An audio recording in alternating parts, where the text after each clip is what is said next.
Hello mates, welcome back. Today's topic of learning is profit or loss. And I hope you're ready.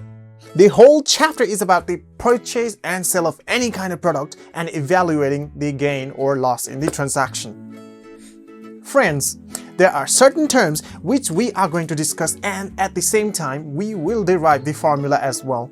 For that, let me take an example of my own uncle. He is a businessman, owns a clothing store. What he does is he buys clothes from wholesaler and resells it to customers. I stayed there for one day to observe how profit or loss is obtained. I took a notice when he bought one t-shirt for rupees 800 from wholesaler and he tagged the price of that t-shirt at rupees 1200. I was so shocked to know that he earns that much of profit just by selling one t-shirt. I asked him why he has a big margin for gain. He smiled and asked for me to wait and see. After some time, a customer came in. He liked the same t-shirt and asked for the price. My uncle told it would cost him rupees 1200. But the customer was not ready to purchase at rupees 1200.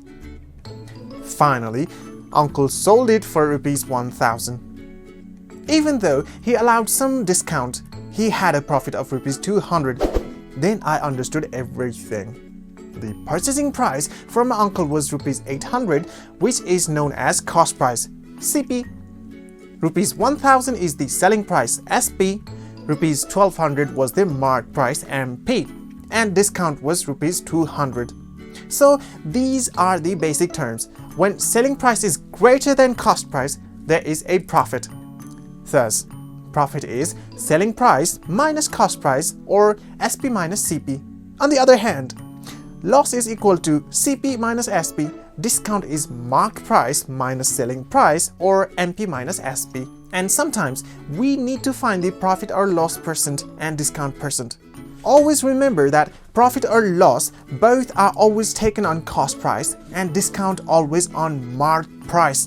So profit percent is equal to actual profit over CP into 100%, and loss percent is equal to actual loss over CP into 100%. Likewise, discount percent is equal to actual discount over MP into 100%. With these formulas, we can perform almost all the questions required for our grade.